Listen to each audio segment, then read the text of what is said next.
वृद्धावस्था के कारण उसका रूप बिगड़ गया, बुद्धि कमजोर हो गई, शरीर रोगी हो गया, अग्नि मंद पड़ गई, पुरुषार्थ और भोजन दोनों कम हो गए, बस घोर चिंता। अब पता ही नहीं चल रहा, सोच निकल गई, पड़ा है उसी गंदगी में। जब वो रो रो के कहता है ऐसा, तो पीटते हैं घर वाले, हमने देखा भी, पीटते हैं, पड़े पड़े हकता है, भरपूर भोजन नहीं देते, हगेगा कौन, फेंकेगा इसका, कैसी दुर्गति होती है।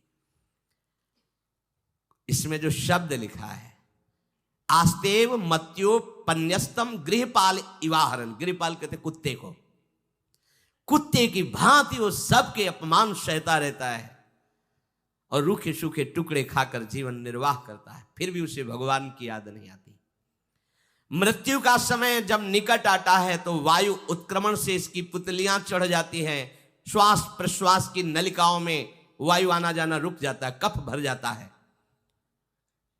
अब इसे श्वास लेने में भयानक कष्ट होता है, कंठ में घुरघुराहट, पर उसका मोह उन्हीं अपने बच्चे, परिवार, घर, शब्द, ये सब छूट जाएगा। बड़ी दुर्गति है।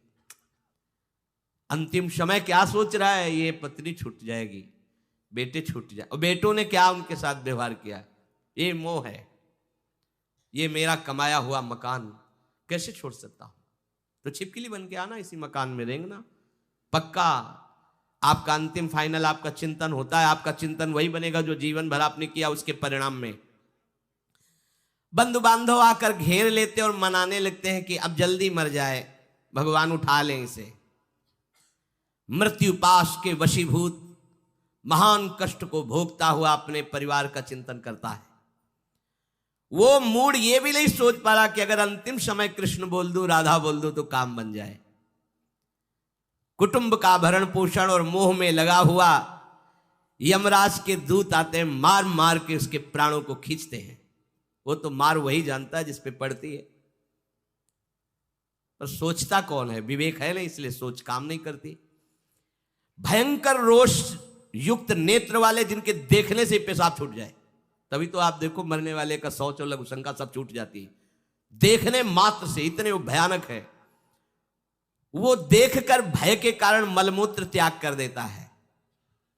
सा दृष्ट्वा त्रस्त हृदय स्रकन मूत्रम विमुंचति, इतना भयावह स्वरूप होता है उनकी घुड़क, और उनकी मार की टट्टी पेशाब सब छोड़ देता है। यमदूत उसे भयंकर यातना देते हुए प्राण खींचते हैं। अब ये तो वही जानता है जिसके खींचते हैं। बाहर वाले सब घेरे बैठे हैं, कोई एक बार भी नाम नहीं बोला। अगर एक बार बोल देता राधा तो भाग जाते यमदूत और वो बच जाता। पर ये सौभाग्य तो जिसने जीवन में धर्म किया है, कहीं ना कहीं भगवद आश्रय लिया, उसको ये मिलता है। जैसे कोई घोर अपराधी को सिपाही बांधकर ले जाते हैं, उसी प्रकार रस्सी में बांधकर बलात् उसको यमलोक की लंबी यात्रा कराती है। रास्ते में पिटाई, घुड़कियां, उसे प्यास लगती, पानी नहीं दिया जाता, तपती हुई भूमि पर चलाया जाता है, कुत्ते नोचते हैं, व्याकुल होता है, भूख प्यास उसे बेचैन कर दी। पर यहां किसी की भूख नहीं मिटाई तो तुम्हें रास्ते में भोजन नहीं मिलेगा। यहां कभी किसी को पानी नहीं पिलाया तो एक बूंद पानी नहीं मिलेगा तुम्हें। ये कर्म भूमि है। दावानल जैसी दहकती हुई भूमि पर उसे चलाया जाता है। तप्त बालुका में मार्ग में जब एक पग भी आगे बढ़ने की सामर्थ्य नहीं होती, मूर्छा जाती है, मार मार के उसे चेतना में लाते हैं यमदूत, फिर घसीटते हैं। महान दुख में अंधेरे मार्ग से अत्यंत क्रूर यमदूत उसे यमपुरी को ले जाते हैं। कितना मार्ग? 99,000 योजन मृत्यु लोक से। ये ऐसे नहीं कि कोई गप लिखी हुई है, नहीं नहीं। अब जैसे तिहाड़ जेल है, अब जानते ही नहीं तो क्या जानोगे, कहां तिहाड़ जेल, जाओ देखो जाके। आजीवन कारावास, कैसे बड़े कठोर कठोर, जैसा अपराधी वैसा दंड विधान। तो यहां थोड़ी दया है क्योंकि हृदय है, वहां हृदय नहीं है। वहां हृदयहीन शासक तुम्हारे पीछे लगाए जाएंगे। हृदय ही नहीं है, बस एक एक कर्म का हिसाब। जो हमने पढ़ा था पहली बार तो होश उड़ गए थे। जो यहां दूसरे का मांस खाते ना, कोल्हू में पेरे जाते। कोल्हू जैसे गन्ना नहीं पेरा जाता, लगा दिया, कोल्हू में पेरे जा रहे। मरना है नहीं, सोचो कितना कष्ट। फिर इसके बाद शमशी से मांस नोच कर उसे खवाया जाता। होश में हो जाओ। 99,000 योजन का मृत्युलोक से यमलोक का मार्ग है, लिखा हो 99,000 योजनानाम सहस्राणी नवतिम नवचाध्वनः त्रिभिर्मुहूर्तैर्द्वाभ्याम वा नीतः प्राप्नोति यातनः। एक योजन का मतलब 4 कोश, 99,000 योजन। इतने लंबे मार्ग को 2 या 3 मुहूर्त में तय करना, दौड़ा के 2 या 3 मुहूर्त, बहुत कम समय। फिर वहां पहले से तय, इसको इस नरक में डालो, इसको इस नरक में। वहां इतना समय थोड़ी भीड़ लगी है। जैसे अपने एक फोड़ा हुआ तो अपने इतने कष्ट समझते हैं, अस्पताल जाओ देखो चीख लगी, किसी पैर टूटा, किसी कुछ, ऐसे वहां सब हिसाब हो रहा है। उसको धड़कती हुई लकड़ियों में जलाया जाता है, कहीं दूसरों के द्वारा काट काट कर उसको उसका ही मांस खिलाया जाता है। यमपुरी के कुत्तों के भयानक दांत होते हैं, जिंदा, अब मरना है नहीं, वहां भयानक गिद्धों के द्वारा आते खींची जाती है। यहां सांप बिच्छू डांस जिसको मारा है वहां भयंकर रूप रखकर उसका खून पीते हैं। हिसाब है बहुत होश में। यहां तुम किसी के शरीर को काट दो तो मर जाएगा, वहां ऐसा नहीं होता, वहां बार बार काटा जाएगा, मरोगे नहीं, पीड़ा वैसे ही होगी। बड़े भयानक कष्टों को भोगता है, तामिस्त अंध तामिस्त रौरव आदि नरकों को भोगता है। हे माता, भगवान कपिल देव जी कहते हैं, जो पुण्य आत्मा लोग होते हैं वो स्वर्ग आदि में जाकर पुण्य भोगते हैं, लेकिन दोनों को फिर गिरना होता है, क्योंकि वो भगवान का भजन नहीं किए, इसलिए पुण्य भोग कर मृत्यु लोक आते हैं, वो पाप भोग कर नरक से मृत्यु लोक आते हैं। माता जब उनके भोग संपन्न होते हैं नरक आदि के, अब वो जन्म लेते हैं। फिर यहां ध्यान से सुनना, जब जीव को मनुष्य शरीर में जन्म लेना होता है तो प्रकृति में वर्षा के साथ आता है, प्रकृति में वर्षा के साथ आया, और फसल में मूली गाजर गेहूं अन्न, इनमें वो जीव प्रवेश करता है और उसे माता पिता दोनों पाते हैं। तो सप्तम धातु वीर के रूप में परिणित होता है जीव। वो वीर कण के रूप में माता के उदर में जब प्रवेश करता है तो एक रात्रि में मां का और पिता का, दोनों का वो जो वीर मिलता है, उस रज और वीर के मिलने से एक कलल सा बनता है। 5 रात्रि व्यतीत होने के बाद एक बुदबुदा सा बनता है। 10 रात्रि व्यतीत होने के बाद एक बेर की सी आकृति होती है। फिर उसके बाद उसमें धीरे धीरे मांसपेशियां बढ़ने लगती हैं। 1 महीने में उसके सिर निकल आता है, 2 महीने में हाथ पांव अंगों का विभाग होता है, 3रे महीने में नख रोम अस्थि चर्म स्त्री पुरुष के चिन्ह प्रकट हो जाते हैं, 4 महीने में मांसादि 7 धातुएं प्रकट हो जाती है, 5वें महीने में चेतना जागृत हो जाती है। जैसे अपने चेतना, ऐसे 5वें महीने में गर्भस्थ शिशु की चेतना जागृत हो गई। जीव है पर चेतना 5 महीने बाद मां के गर्भ में जागृत। अब उसे भूख लगती है, प्यास लगती है, वहां की तापमयी जलन पीड़ा, छोटे छोटे कीड़ों के द्वारा काटना। 6ठे मास में झिल्ली से लपटा हुआ मां की दाहिनी कोख में कीड़े की तरह तड़पता है। उस समय माता को कड़वे और खट्टे पानी की लालसा होती है, जिससे उसके अंगों में जाकर भयंकर जलन होती है। यह है भोग। वो कृमि कीड़े की तरह तड़पता है। मलमूत्र के गड्ढे में बीच में झिल्ली में बंधा हुआ वो जीवात्मा सुकुमार तो होता है, वहां के कीड़े उसे नोचते हैं छोटे छोटे, वो तड़पता है। माता प्रसन्न होती कि जब बच्चा हिलता है, बोले है उसकी दुर्गति हो रही, वहां भयंकर कष्ट पा रहा है। ऐसा क्लेश होता है कि क्षण क्षण में बेहोश होता रहता है। माता के खाए हुए कड़वे तीखे गरम नमकीन रूखे खट्टे यही पदार्थ पाने की इच्छा होती है माता, क्योंकि उसको भोग भोगना है। उसके कोमल शरीर में भयानक पीड़ा होती है जब माता ऐसे पदार्थ खाती है। गर्भाशय की झिल्ली में लिपटा हुआ, आंतों और मलमूत्र से घिरा हुआ, सिर पेट की और पीठ और गर्दन एक कुंडलाकार ऐसे कंकण जैसा ऐसी आकृति गर्भस्थ शिशु की होती है। पिंजड़े में बंद पक्षी के समान पराधीन, ना तो वो हिल डुल सकता है ना बोल सकता है, बड़ा असमर्थ दुख को भोग रहा है, चेतना पूरी है। इसी समय भगवान द्रवित होकर उसे ज्ञान देते हैं, गर्भस्थ शिशु को, सबको। जे उसे ज्ञान होता है तो सैकड़ों जन्म के कुकर्म उसे याद आते हैं, सैकड़ों जन्म के। ओहो, ये मेरे कर्म का ही फल, मैंने ऐसे कर्म किए इसलिए ये दुख भोग रहा हूं। बेचैन हो जाता है, कैसे निपट पाऊंगा, सैकड़ों जन्म के कर्म जमा है। अब महान अशांति उसके हृदय में, उस शरीर में भयंकर पीड़ा। कुंडलाकार शरीर है, हिल भी नहीं सकता है, बस कीड़े काटते हैं, बड़ी तड़पन, बड़ी जलन, भूख प्यास की जलन। अब एक और भयानक जलन हुई, उसे स्मरण हो जाता है कई जन्मों के, सैकड़ों जन्मों के पाप कर्मों का। 7वां महीना आरंभ हुआ कि ज्ञान का उन्मेष हो गया। अब प्रसूति वायु उसे चला रही है, तड़पता है वो। सप्त धातु में स्थूल शरीर से बंधा हुआ वो जीव भयभीत होकर के पुकारता है, अगर कोई भगवान है तो एक बार मुझे यहां से निकाल दे। वो विनय करता है भगवान से, कोई अगर भगवान है जिसने मुझे इस बंधन में डाला है, एक बार निकाल दे, यहां से जाके केवल भजन करूंगा। जीव कहता, जंतुरुवाच तस्योपशन्नमवितुम जगदिच्छयात् नाना तनोर्भुवि चलच्चरणारविंदम सोहम ब्रजामि शरणम रकुतो भयम में येने दृशी गतिरदर्श सतोनुरूपा।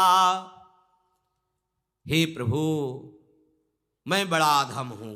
ये ज्ञान भगवान की तरफ से गर्भस्थ शिशु को होता है। देखो, स्वयं वो इतना कष्ट पा रहा है, फिर जब आप गर्भ हत्या करते हैं तो आपका पाप कितना बड़ा होगा, सोचो। सब माताओं से विनय है, संयम से रहो, सावधान रहो। ये हत्या ऐसी नहीं कि तुम्हारे दान पुण्य से क्षमा हो जाएगी। ये जो भ्रूण हत्या है, गर्भ हत्या है, बहुत बड़ा पाप है। आप लोग अज्ञान के कारण इसको ध्यान नहीं देते, इसे खिलवाड़ समझते हो। कितना ज्ञान है। बेटी ही मां है, बेटी ही बहन है, बेटी ही पत्नी बनती है, बेटी ही किसी के जीवन को धारण करने वाली बनती है। और आपने गर्भ में देख लिया बेटी है, तुम स्वयं मां होकर उसका साथ दे रहे हो, उसका नष्ट करने के लिए। हमारी तो बात ही समझ में नहीं आती, क्या बुद्धि भ्रष्ट हो गई। अगर पुरुष का इतना महत्व है तो बेटियां ना हो तो तुम्हारी कौन सी गति होगी, सोचो जरा। जीना मुश्किल हो जाएगा तुम्हारा। तुम पुरुष किस काम के रह जाओगे। तुम्हारा अर्धांग काट दिया जाए तो तुम कैसे होगे। ये स्त्री स्वरूप अर्धांग है। जिस घर में एक मां बहन नहीं है, स्त्री स्वरूप नहीं, श्मशान जैसा वो होता है। ध्यान दीजिए, ये बहुत बड़ी गलती है जो अपनी बेटियों की हत्या करते हैं। और ये वो पाप है जो अक्षम्य अपराध है। स्त्री हत्या करना शास्त्रों में बहुत बड़ा पाप कहा गया है। फिर वो तो बच्चा है, बिल्कुल नहीं। जिनसे हो गया है, श्रीमद् भागवत का सप्ताह मूल संस्कृत से सुनो और भगवान से प्रायश्चित प्रार्थना करो कि हे नाथ, भूल से गलती हो गई, दूसरा कोई उपाय नहीं। ध्यान से समझ लीजिए, तुम्हारे भ्रूण हत्या, गर्भ हत्या के पाप को नष्ट करने में एकमात्र श्रीमद् भागवत समर्थ है, दूसरा कोई नहीं। कोई दान पुण्य तीर्थ स्नान तुम्हें क्षमा नहीं कर पाएगा। यह ऐसा महापाप है। अगर हृदय में जलन करके और मूल संस्कृत के द्वारा पूरी 7 दिन में भागवत श्रवण की जाए नियम से, तो भागवत समर्थ है, इस हत्या के पाप से भी आपको मुक्त कर देगी। जिनके ऐसे हत्या हो गई हो, करवा लो, नहीं तो बुद्धि आगे भ्रष्ट करके तुम्हें हरि गुरु से विमुख कर देगा। ये पाप ऐसा नहीं कि तुम्हें 2-4 माला घुमाने से क्षमा हो जाएगा। ये महत अपराध है। सबकी समझ में नहीं आता, समझ जाओ, नहीं तो आप जहां भी हो वहीं से भ्रष्ट कर देगा। यह अपराध नष्ट नहीं होगा, श्रीमद् भागवत की कृपा से नष्ट हो जाएगा। यह हमें बहुत विश्वास है। श्रीमद् भागवत सप्ताह की यह है ही महामहिम। प्रेत योनि को प्राप्त धुंधकारी को सीधे भगवत पार्षद स्वरूप देकर परम पद में आरूढ़ कर दिया। केवल 7 दिन की मूल संस्कृत एक भी श्लोक नहीं छूटना चाहिए। अगर सप्ताहिकी का पारायण हो तो इस भ्रूण हत्या, गर्भ हत्या से भी निवृत्ति मिल जाए। अब वो जीव भगवान को पुकारता है, मैं बड़ा नीच अधम हूं। आहा, भगवान आपने जो मुझे गति दिखाई है तो मेरे कर्म के अनुसार ही है, आपका इसमें कोई दोष नहीं। हम लोग जब कष्ट भोगते हैं तो भगवान से कहते हैं हमने तुम्हारा क्या बिगाड़ा। भगवान ने नहीं बिगाड़ा, तू खुद देख क्या बिगाड़ लिया अपना, करो पापाचरण। अब देखो हमने तो जीवन में कोई पाप नहीं किया और कितने गर्भ हत्या की है, कितनी खिलवाड़ समझे हो। ये बिल्कुल भयावह चीज है, आप लोगों को नहीं, हम बार बार इसीलिए कह रहे हैं कि भयावह वस्तु है, तुम्हें बहुत ऊंचाई से घसीट के भ्रष्ट कर देगी। बहुत होश में हो, भूल के कभी ऐसा न करना जहां तक हमारी आवाज पहुंचे, जहां तक सुनाई दे। गर्भ हत्या मत करना, संयम से रहो, इस तरह का व्यवहार मत करो कि तुम्हारा मनुष्य जन्म ही व्यर्थ चला जाए। इसमें तीनों को बराबर दंड मिलेगा, गर्भ हत्या कराने वाला, गर्भ हत्या की प्रेरणा देने वाला और गर्भ हत्या में सहयोग देने वाला। जो औषधि डॉक्टर या जो भी, तीनों को दुर्गति होगी। माता पिता प्रेरक और कर्ता। ऐसा नहीं कि आप डॉक्टर हो तो आपको गर्भ हत्या करने का अधिकार नहीं। आप डॉक्टर हो दूसरे के शरीर को स्वस्थ करके निरोग करने के लिए, हत्या करने के लिए नहीं। कोई भी हमारा संविधान ऐसा आदेश नहीं करता कि आप गर्भ हत्या कर दो, ना भागवतिक और ना भारतीय संविधान ऐसा संविधान आदेश नहीं करता। अब वो जीव कह रहा है कि प्रभु मेरे योग्य ही है आपने जो मुझे दंड दिया है। मैंने सुना है कि आपकी शरण में जो आता है आप उसकी रक्षा कर लेते हैं। आपकी जो शरण में हो जाता है वो इस भूमि पर, भारत भूमि पर, विश्व पर निर्भय विचरण करता है, कोई उसे भय नहीं प्रदान कर सकता। प्रभु मैं इस माता के उदर में माया का रहस्य न जानने के कारण ऐसे कर्म किए कि मैं आ गया हूं, बहुत दुख पा रहा हूं। हे निर्विकार अखंड बोध स्वरूप परमात्मा, मैं बार बार नमस्कार करता हूं। प्रभु मेरे ऊपर कृपा कर दो, एक बार इस गर्भ से निकाल दो, मैं यहां से बाहर जाकर आपका निरंतर भजन करूंगा। ये वादा करके आए हम प्रभु से सब। प्रभु ने करुणा करके हमें चांस दिया है मनुष्य शरीर। प्रभु मैं बहुत जन्मों से इस समय स्मृति आ रही देख रहा हूं, कर्मों में भटकता रहा आपसे विमुख होकर के। ये जो मुझे अभी ज्ञान हो रहा है केवल आपकी कृपा से तत्कालिक है, तत्कालिक। एक तत्कालिक वैराग्य होता है, जैसे कथा सुनियो मन में आया कि अब तो भजन ही करना है, ये तत्कालिक है, स्थायी नहीं है। इसे स्थायी बनाओ। प्रभु आप अंतर्यामी हो, आप सब कुछ जान रहे हो। तीनों तापों की शांति के लिए भक्तजन आपका भजन करते हैं। मैं देहधारी होकर जीव माता के उदर में मलमूत्र से रुधिर की झिल्ली में फंसा हुआ माता की जठराग्नि के ताप से जल रहा हूं। प्रभु एक एक क्षण में यहां विकल होकर केवल इंतजार कर रहा हूं कि किस समय मुझे यहां से निकाला जाएगा। दीन बंधु यहां से कब मैं निकलूंगा। स्वामिन आप बड़े दयालु हो, आप जैसे उदार प्रभु ने मुझ गर्भस्थ शिशु को ये ज्ञान दिया। हे दीन बंधु आप अपनी कृपा से प्रसन्न हो जाइए। प्रभु एक बार निकाल दीजिए, मैं ऐसा भजन करूंगा कि दोबारा संसार के दुख में नहीं आऊंगा। कपिल भगवान कहते हैं हे माता, वो गर्भस्थ बालक शिशु भगवान से प्रार्थना करता है, भगवान का आदेश होता है, तत्काल प्रसव वायु धक्का मारती है। जे ही प्रसव वायु धक्का मारती तो उसको ऐसा भयंकर कष्ट होता है, जैसा पीछे लिखा है कि जैसे जिंदा किसी की चमड़ी उतारी जाए, ऐसा मां के गर्भ से निकलते समय उसे कष्ट होता है। वो अत्यंत कष्ट से व्याकुल होता है, उसी समय उसका वो ज्ञान नष्ट हो जाता है जो भगवान ने दिया था। उस समय उसकी श्वास की गति रुक जाती, जैसे किसी का गला दबा दिया जाए तो कैसा लगेगा। ऐसे ही पूरी की पूरी भागवती की स्मृति नष्ट हो गई। होश आया तब देखा कि वो बाहर पड़ा हुआ है, माता के उस मलमूत्र में सना हुआ बिष्ठे की कीड़े की तरह। गर्भवास में जो दिव्य ज्ञान प्रकट हुआ था भगवान की कृपा से वो सब नष्ट हो गया। भूमि परत भा ढाबर पानी, तिम जीवे माया लपटानी। चेतन आई तो रोने लगा, वो ज्ञान कहां गया, वो ज्ञानदाता कहां गया। वो कहता कहां कहां, बोले थाली बजाओ बच्चा हुआ है। और वो तो रो रहा है कि कहां, वो ज्ञान कहां गया जिसके बल से मैं कह रहा था कि बाहर निकाल दो, मैं आपका भजन करूंगा। सब खत्म ज्ञान। जो लोग उसका अभिप्राय नहीं समझते हैं वो उत्सव मनाते हैं। बालक हुआ है, वो रो रहा है, वो कहाँ गया ज्ञान, कहाँ कहाँ कहाँ। छोटा बालक यही रोक कहता कहाँ। अभी जो ज्ञान उत्पन्न हुआ था, जो अभी भगवान का बोध हुआ था, वो कहाँ गया, कहाँ गया।